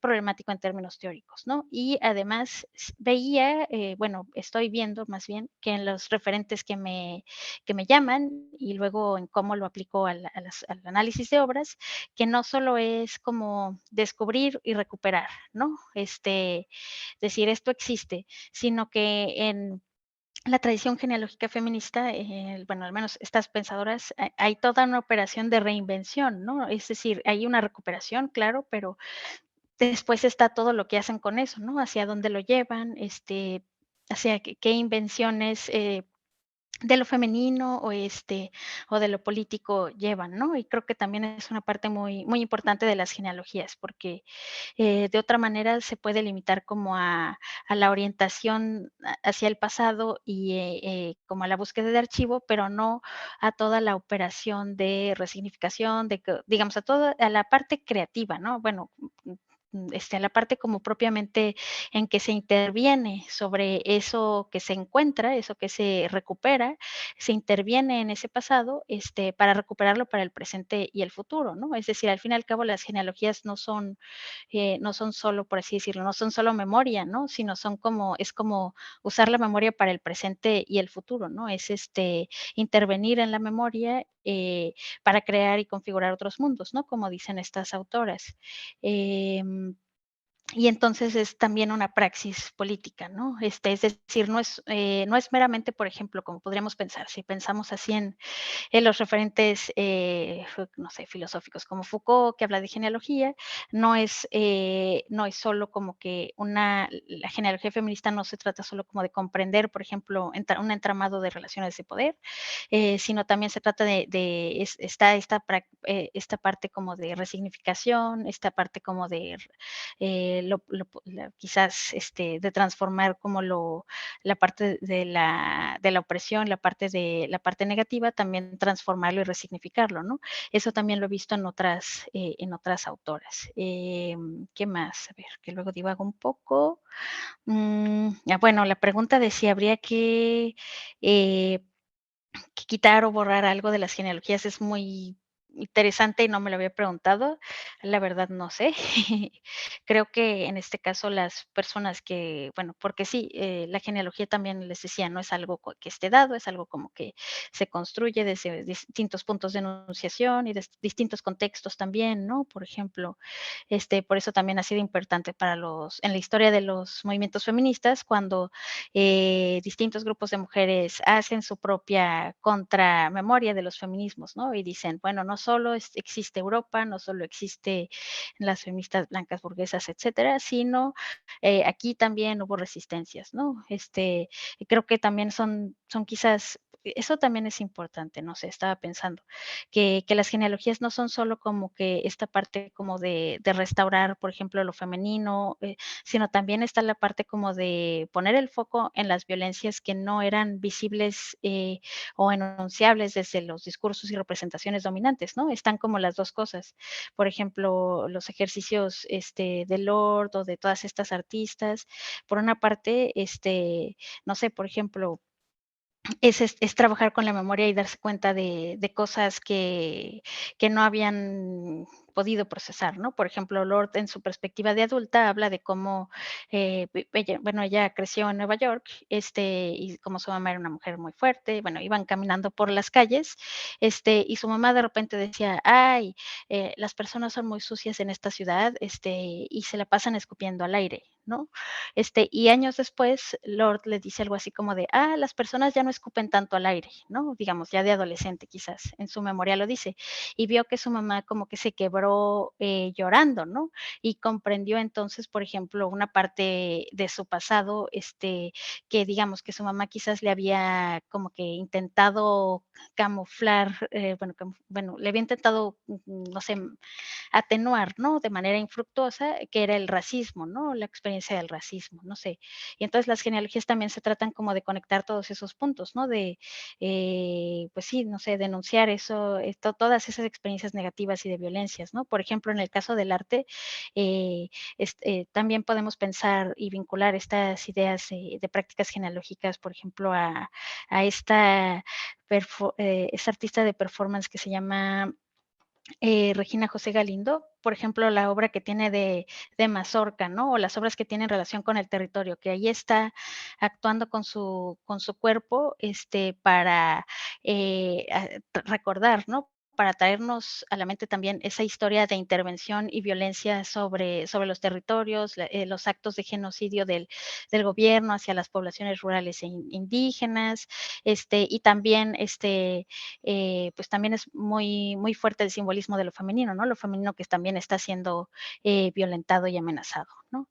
Entonces pensé esto en relación con lo que me comentaba sobre el artista Rocío Bolívar, porque me estaba preguntando si las genealogías solo son entonces esta relacionalidad y esta restauración, recuperación, esta tarea comunitaria. Pero estaba pensando que en los referentes que trato también se trata de, bueno, sobre todo, la verdad, en Lord y en Haraway también es muy importante la parte pues, de esas historias de violencia, ¿no? Porque, si esas historias de violencia caen en el olvido, es como otra forma de ejercer violencia, ¿no? No sé, que no sea como que reconocido, que no se haga consciente, por ejemplo, ahí está el riesgo de lo que dice Haraway, ¿no? De asumirnos entonces, seguir siendo los herederos del antropoceno, ¿no? Al ignorar estas historias de violencia en nuestras relaciones con otras especies, por ejemplo. Entonces, no sé qué habría que quitar o borrar de las genealogías, pero en este diálogo me pongo a pensar que es importante también, que justo una parte importante de las genealogías también es poder trabajar con ese dolor, ¿no? No necesariamente, porque bueno, hay una filósofa, Rosy Braidotti, que estoy leyendo, que habla de la importancia, por ejemplo, de los actos afirmativos y de transfigurar como que el dolor en algo, en algo positivo, pero bueno, apenas la estoy trabajando y sí dice que es como resignificar el dolor, no deshacerte de él. Pero justo una buena parte de las prácticas genealógicas que estoy revisando tratan con el dolor, ¿no? Y no es de que desaparezca, o de borrarlo, sino es como tanto comprensión, tanto eh, una, no sé, una tarea restaurativa, entonces es complejo. Y bueno, justo del conflicto que mencionas, creo que es una de las, quizás una de las cosas importantes también del pensamiento genealógico, porque, por ejemplo, bueno, voy a intentar no extenderme mucho, ¿no? Que estoy hable y hable. Pero bueno, Yo estoy viendo, por ejemplo, que uno de los problemas en cómo narramos la historia de los feminismos, y esto lo dicen autoras como esta Judith Roof, que leí en un libro de Kathy Wicks sobre el trabajo, habla de cómo el feminismo se historiza, ya sea siguiendo el modelo de las ancestras, y se presentan entonces como figuras de autoridad, que hay que venerar, o los problemas generacionales son problemas de madres e hijas, que creo que la librería de Mujeres de Milán podría caer un poco en eso. Pero entonces se pierde, por ejemplo, el contexto, se cae en hablar de figuras y no, por ejemplo, de épocas y de problemas comunes. Es decir, puede ser reduccionista y un poco quizás también puede ser romantizar, ¿no? A las figuras, ¿no? Por ejemplo, es lo que pasa luego con figuras como Simone de Beauvoir, ¿no? Es como la madre del feminismo y al mismo tiempo cuántas feministas nos hemos acercado a sus textos o a sus ideas, ¿no? Es ese problema. Sí, y la otra idea era que, sí, y la otra forma de historizar el movimiento, bueno, dominante, digamos, es esta idea de una línea del tiempo, ¿no? Es esta evolución, este progreso, incluso esta dialéctica entre generaciones, en las que la siguiente generación asume como que lo que aporta la generación previa y la supera, ¿no? Y entonces el pasado se vuelve meramente como casi que anecdótico, o existe, pero parece que ya no tiene mucho que aportarnos, ¿no? Y entonces creo que las genealogías, si se abordan de manera crítica, pueden resistir tanto a la mera romantización como, como a esta negligencia o olvido del pasado, ¿no? Y creo que eso puede ser también relevante para pensar en estos conflictos y desacuerdos relacionales, ¿no? Que son bastante fuertes y hasta, no sé, están por todas partes entre feministas, en las familias, es complicado, ¿no? Justo hay una autora que está trabajando, es una artista que hace videoarte y está trabajando con las genealogías femeninas del colectivo de mujeres de Milán. Se llama Alex Martinez Rowe y su libro se llama To Become Two. Y tiene distintas como, bueno, no sé, como diseña distintos como que ejercicios artísticos como para generar colectividad, generar comunidad no sé, en espacios activistas.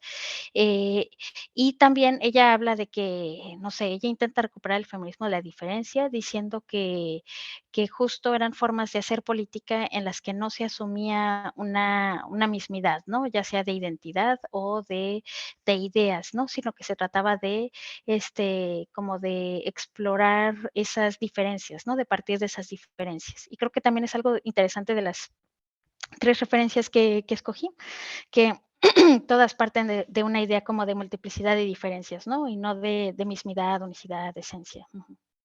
Pero bueno, no sé si respondí bien. Bueno, respondí en general o no. Muchas gracias a ambas, a Daniela y a Marta. Tenemos unos minutos más para preguntas. No sé si alguien más tiene preguntas para Daniela o si hay preguntas en el chat de YouTube.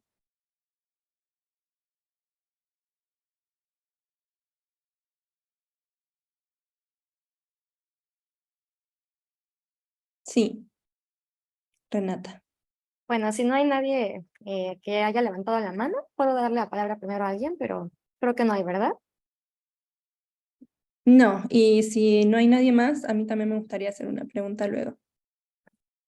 Bueno, yo ahora sí que más que una pregunta tengo un comentario, porque, bueno, tanto la ponencia de Daniela como el comentario de Marta me hicieron pensar varias cosas y relacionarlo con con otras autoras que he leído. También afortunadamente ya me he topado con Audre Lorde y con Donna Haraway. No las he estudiado tan a profundidad como Daniela, pero ya he podido leer de Audre Lorde, lo erótico como poder. Entonces, bueno, es el tema de lo erótico como poder, y de Haraway la parte del conocimiento situado en ciencias, cyborgs y mujeres. Entonces, bueno, todo esto me hace pensar en algo que yo tenía hace tiempo escrito, relacionándolo con Francesca Gargalo en Las Cómplices. Creo que el libro se llama Las Cómplices, Alternativas de Aprendizajes Feministas en Movimiento, o una cosa así. Entonces me hace pensar mucho en todo el hilo que ha llevado la ponencia de Daniela. Y pues les voy a leer más o menos este parrafito que tengo escrito. Y dice, muchas veces cuando vemos un discurso profundamente misógino, o bueno, en el caso de Audre Lorde, racista, en la filosofía, existen paralelamente en esa misma época discursos feministas y antirracistas. Y bueno, y me hace pensar en esto de leer la historia a contrapelo, ¿no? Como decía Daniela. Y bueno, dice, las voces feministas y decoloniales representan puntos de vista alternativos para la construcción del conocimiento. Además, nos permiten comprender el contexto en que surgieron los discursos hegemónicos. Una propuesta de filosofía crítica, que también es lo que ahorita al final decía Daniela, que incorpore obras históricamente olvidadas o escondidas, implica reconstruir la tradición filosófica a partir de vacíos que no habían sido cubiertos. El trabajo de restitución de la memoria histórica de las mujeres y de las personas racializadas contribuye también a cuestionar el concepto mismo de tradición y cómo se expresa en la modalidad, por ejemplo, de transmisión académica, ¿no? O cultural. Y bueno, también algo que dice Gargalo es que se requiere construir una genealogía.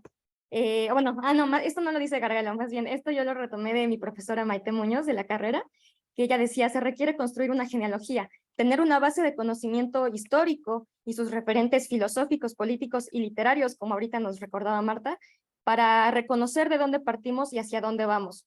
Una tradición emancipatoria tiene efectos emancipatorios. Entonces creo que todo este trabajo, tanto de restitución, bueno, tanto de leer la historia a contrapelo, como de restituirla, actualizarla, no solamente reproducirla, sino reconfigurarla, no sé si se entiende como de ese modo. Creo que es lo que está haciendo Daniela con este estudio sobre las genealogías feministas, pues es reconstruir la tradición emancipatoria y generar efectos emancipatorios, ¿no? Como nos recuerda Maite Muñoz. Entonces, lo que yo quería como traer ya de mi comentario es esto también, que ambas hablaban de la relación de las genealogías feministas con el arte y bueno, y también como muchas veces se hila con historias de violencia y de dolor, ¿no? Y también me es muy importante hablar de la palabra hilar, porque creo que, bueno, no creo, sé que es una palabra que se ha recuperado más de una vez en el tema de las genealogías, tanto para referirse a hilar la historia o hilar la genealogía, como a el acto literal de hilar, de bordar. Entonces aquí yo quería traer el ejemplo de una colectiva feminista de la Ciudad de México que se llama Las Siempre Vivas. Es una colectiva de acompañamiento a madres de víctimas de feminicidio o a sobrevivientes de intento de feminicidio. Yo tengo la fortuna de convivir mucho con una integrante porque es mi roomie.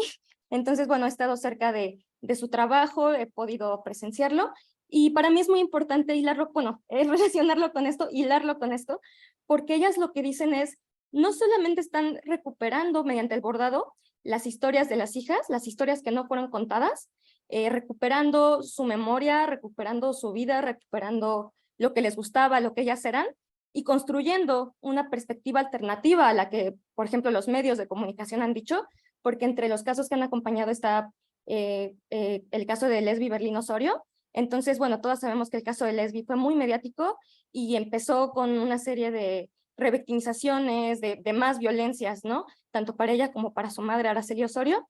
Entonces, lo que ellas hacen es, lo que ellas hicieron empezando a acompañar a Araceli Osorio, que fue la primera madre que acompañaron hace, me parece, 6 años, ahorita ya son muchas las madres que acompañan, y lo que ellas planeaban o se planteaban con este primer proyecto era hacer una manta sobre Lesbi, sobre lo que a ella le gustaba, sobre lo que ella decía, sobre lo que ella era, ¿no? Sobre lo que, o sea, sobre quién era Lesbi contado desde la visión de su madre, ¿no? Entonces, esto era una manera no solamente de restituir lo que, o de sacar de la sombra, no sé, de la censura, la historia real de Lesbi, la historia alternativa a la que los medios estaban contando, que era muy revictimizante y muy violenta. Con esta manta que bordaban de ella, no solo estaban restituyendo su historia, visibilizando una historia de alguien que lamentablemente ya no está, sino construyendo algo nuevo, o sea, hilando algo nuevo, ¿no? A partir de ese primer proyecto empezaron a acompañar a más madres. Entonces las madres, bueno, yo he tenido la oportunidad de estar, por ejemplo, en algunas de sus exposiciones y de ver sus bordados y de ver sus mantas. Muchas de esas mantas, también es importante mencionar, se bordan afuera de los juzgados, mientras están los juicios. También me ha tocado acompañar a algunos de ellos, y yo no sé bordar, pero he visto cómo ellas se ponen a bordar entre todas, en un modo colectivo, que es también recuperando el valor de la colectividad que siempre mencionó Daniela, y entre todas, tanto generan relaciones, o sea, ellas se consideran entre ellas familia, como reconstruyen una genealogía a través de los hilos y del bordado, bordan la cara de sus hijas, bordan poemas para ellas, bueno, no sé, es todo para mí justamente no un acto de visibilización de algo que está ahí, sino de construcción. O sea, no solo es reconstrucción, sino construcción de algo nuevo. Y lo que ellas han construido es una colectiva que ya lleva 6 años acompañando a muchas madres, y cada una de las madres se reconoce como la relación que tiene con las otras, ¿no? Entonces, pues bueno, para mí era muy importante mencionar este ejemplo porque mientras hablaban del arte, del dolor, de la violencia, del construir nuevos mundos, yo no podía dejar de pensar en el hilar nuevos mundos también y bueno, y que no solamente las genealogías se construyen desde la letra, desde un tratado filosófico, sino también en el movimiento político, en la manifestación, afuera de los juzgados, en el tiempo que ellas también comparten, y me parece muy importante relacionarlo con Audre Lorde, porque ellas lo que hablan es de vivir con toda la alegría que les queda. O sea, ya no hablan de estancarse en el dolor, ellas hablan de, si ya estamos vivas y estamos aquí, queremos, no me acuerdo cuál es su lema exacto, pero dicen algo así como de defender la dignidad, recuperar la alegría. O sea, ellas hablan de vivir desde la alegría, y para mí bueno, eso se relaciona con Audre Lorde, ¿no? Y cómo ella habla del poder de lo erótico, no como este sentido sexual, sino como el placer, la curiosidad, el placer no sexual meramente, ¿no? Sino la alegría, ¿no?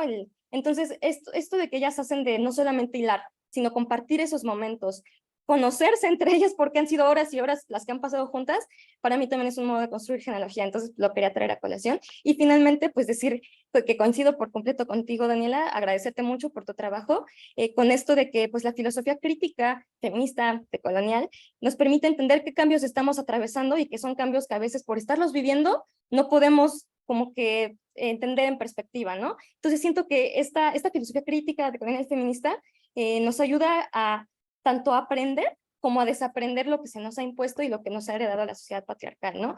Y bueno, siguiendo a Francesca Gargalo, desaprender la violencia colonial, patriarcal, capitalista y más aún desmontarla colectivamente nos brinda herramientas que fortalecen nuestras existencias. Entonces creo que, bueno, trabajos como el tuyo a mí me llenan de esa fortaleza, saber que otras mujeres también están estudiando eso, hasta mucho más que yo, o sea, que yo solo me he topado y que tú estás metida en este tema, a mí me es muy inspirador, y agradecerte a ti, agradecer a Marta también por los ejemplos que a mí me hicieron pensar mucho, tanto el ejemplo de esto del arte y del artista y de los límites de la genealogía, y bueno, también como en este choque generacional, pues sí, como en toda la relación, ¿no? que puede generarse también como en la literatura, ¿no? Yo tampoco, lamentablemente, yo no he podido leer a Christine de Pizan, pero me quedo con ese referente, y creo que círculos como este, espacios como este, también crean o reproducen estas genealogías, ¿no? Muchas gracias a las tres por su participación, a Valeria también por moderar la sesión.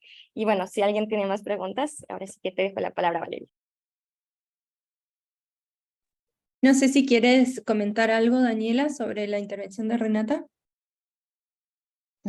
Pues solo decir que muchas gracias por el comentario, y sí, tiene todo que ver con, pues, no sé, con lo que me está interesando recuperar, y sí, muchas gracias. Justo también creo que una parte importante en la que seguramente no insistí lo suficiente es que estas genealogías no surgen como desde la academia, sino al contrario, ¿no? Empiezan, digamos, como estos ejercicios activistas y de praxis colectiva, ¿no? De praxis política, y después también son, a su vez, inspiran a pensadoras interesadas en el feminismo, y hay como que este flujo, ¿no? De la praxis, la teoría y demás, o la teoría como praxis también.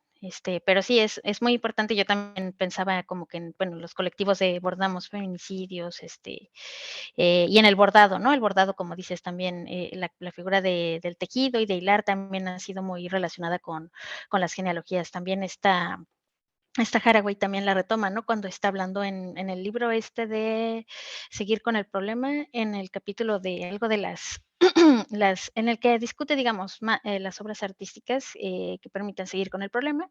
Ella da un ejemplo, por ejemplo, de unas hermanas que empiezan a tejer corales y que entonces, como por así decirlo, que su práctica se viraliza y un montón de gente alrededor del mundo empieza a tejer también corales como para tener esta memoria y esta concientización, ¿no? Entonces, no sé, el bordado también ha sido muy importante.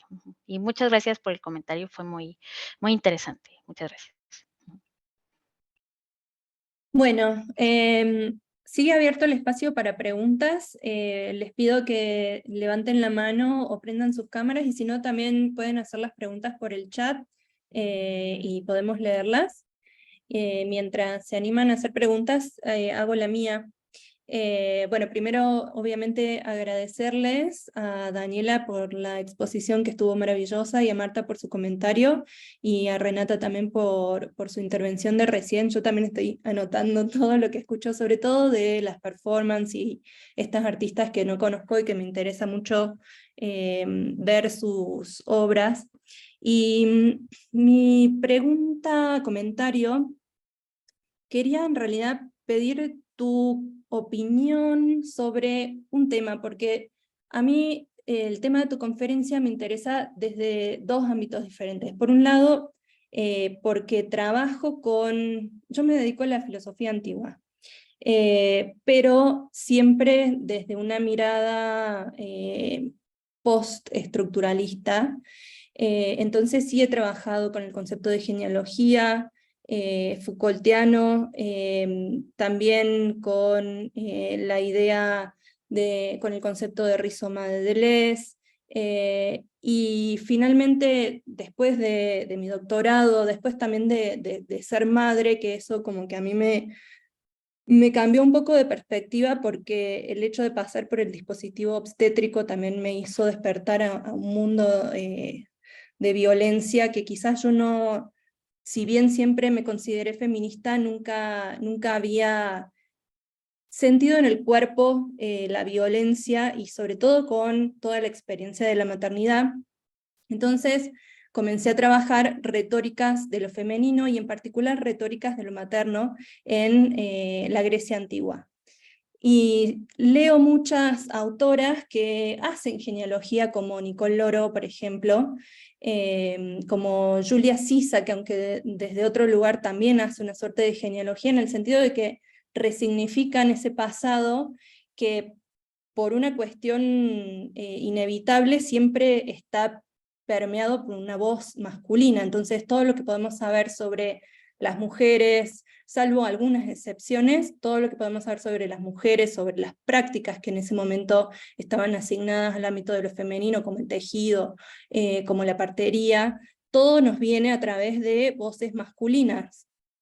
Entonces, mi pregunta es, ¿qué opinas tú sobre las posibilidades que tenemos de acceder a ese pasado y qué metodologías te parecen más ricas, pensando en la filosofía crítica y en la genealogía, para acceder de alguna manera a ese, o resignificar ese vacío simbólico que está tan explícito en el caso de la antigüedad griega y romana también?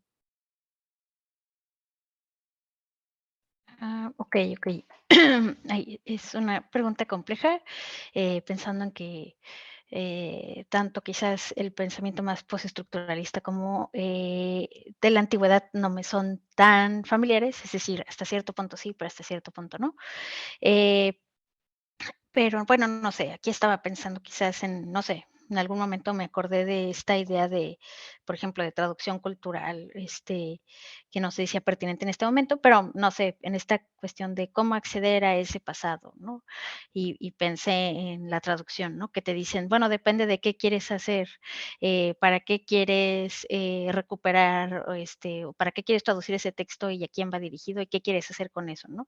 Si tu idea es como que quizás más la fidelidad al contexto de emisión, entonces quizás va a haber, no sé, quizás vas a sacrificar un poco de la otra parte, ¿no? De la parte como que inventiva, bueno, en traducción dirían como, te vas a pegar lo más posible, ¿no? Y quizás serían los métodos más convencionales historiográficos, o de acercarse a la lectura de los textos antiguos y demás, pero también decían, pero bueno, quizás también lo que te interesa más bien es la adaptación y su revitalización en otro contexto, ¿no? Es no tanto como que tú acercarte a ese contexto, sino traer como que el texto, traer ese, no sé, ese texto vivo, traerlo a tu contexto vivo, ¿no? Y entonces bueno, obviamente en ambos casos hay que inventar, hay que documentarse y demás, pero digamos, sí hay como que estos polos, y si se trata de traer como que el pasado a lo más, a un contexto muy específico y situado, entonces sería pues hacer como que toda esta labor creativa de adaptación y demás, ¿no? Y por ejemplo, en mi caso, pues que estoy como que más familiarizada con prácticas artísticas, pues ahí puedo pensar en ese sentido de cómo desde el arte feminista se reapropian, por ejemplo, del pasado y de la antigüedad, ¿no? Todas estas obras o performances que utilizan, por ejemplo, las figuras femeninas de las tragedias griegas, ¿no? Que utilizan a Medea, o por ejemplo, hablando de arte otra vez, hay un texto que se llama, bueno, es un poema de Sara Uribe que se llama Antígona González, y en ese poema, por ejemplo, retoma la idea como, bueno, sí, la figura de Antígona y la traslada al contexto, por ejemplo, de desapariciones en América Latina, ¿no? De Antígona que busca a su hermano y lo quiere enterrar. Y además es muy interesante porque ese texto también habla de cita otras reapropiaciones de Antígona en Latinoamérica, y como Antígona es como la figura que utilizan justo para hablar como en este contexto violento de desapariciones, ¿no? No sé, también me acordé mucho de Irigaray, ¿no? Cómo trabaja con los mitos, y sí busca como que hacer esta recuperación, pero readaptación. Bueno, no sé si realmente estoy respondiendo, pero Sí, sí, bueno. Ujú. súper. Muchísimas gracias. Sí, es cierto que hay algo de la apropiación que, bueno, tú lo decías, inventar también es parte de esa genealogía. Lo que pasa es que, bueno, en el ámbito de los estudios clásicos, por ahí la parte de inventar es más difícil porque ahí está mucho más controlado lo que se puede y lo que no se puede decir sobre los textos, pero sí el arte quizás es un un espacio más creativo y abierto para pensar esas reapropiaciones. Sí, claro, o no sé, también, pues, no sé, de lo que mencionas por ejemplo, de los estudios postestructuralistas, pues, no sé, bueno, de lo poquito que sé de Derrida, él también se metió mucho con, por ejemplo, cuando hablaba del fármaco, ¿no? No sé, supongo que no estaba siendo muy fiel, no tan fiel, no sé. Ujú. Muchísimas gracias, Daniela. Hay una Gracias. pregunta de Lilian Rodríguez Villafuerte. Gracias. Es que ahorita que Daniela mencionaba Antígona, me vinieron a la mente efectivamente muchas adaptaciones que se han hecho, particularmente de esa obra, pero bueno, yo primero quería decir que me pareció una excelente combinación la exposición de Daniela, y luego como Marta nos mete en todo este mundo de la creación artística, porque creo que absolutamente se complementan. Y bueno, por ahí el comentario de cómo también tenemos que ser capaces de hacer de la filosofía un acto de creación, ¿no? Y a veces estamos demasiado sujetas por las formas patriarcales de pensar, de hacer filosofía, de hacer referencias, y no terminamos de lograr zafarnos del todo porque tememos, ¿no? Estar en un error, no ser tomadas con seriedad. Pero yo de verdad creo que las mujeres colectivamente estamos siendo capaces de construir mundos inéditos, y por eso también son convulsos, porque todavía no sabemos para dónde nos llevan. Pero a mí me parece que cada vez más la filosofía tiene que estar, como dicen en la plaza pública, tiene que estar con todos, ¿no? Con todas, porque son estas historias desde donde se construye las posibilidades de vida, de nuevas formas de vida. Y entonces, bueno, yo eso quería felicitarlas, decirles que sí, me parece una tarea enorme, pero también me parece un logro enorme. Quizás las mujeres hasta hoy no somos, por la proximidad del tiempo, capaces todavía de entender la dimensión que está teniendo este atrevernos a hablar, este tener la palabra, este crear mundos distintos, ¿no? Que ahí la figura de tejer me parece muy linda, ¿no? Como esta colectividad. Y bueno, creo que, como bien dice Renata, es una charla esta que ustedes nos han ofrecido hoy que nos llena como de cosas lindas, ¿no? Como de vamos en un camino difícil, pero estamos juntas y está todo por inventar. Muchísimas gracias. Ay, muchas gracias a todas en realidad. Bueno, muchas gracias por las preguntas y las respuestas. No sé si hay alguien que tenga alguna pregunta más para Daniela.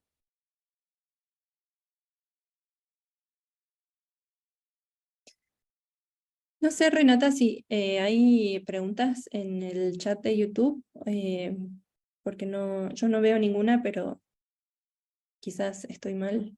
Lo checo. Un segundito.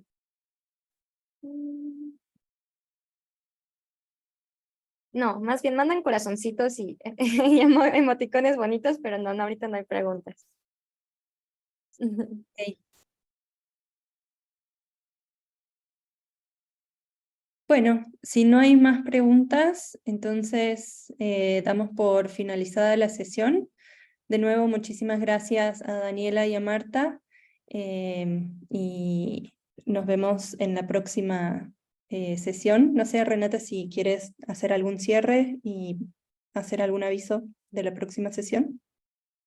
Ay, no estoy segura de qué trata la próxima sesión del seminario, perdón, ahí a ver si Lilian me puede ayudar porque no estoy segura, pero...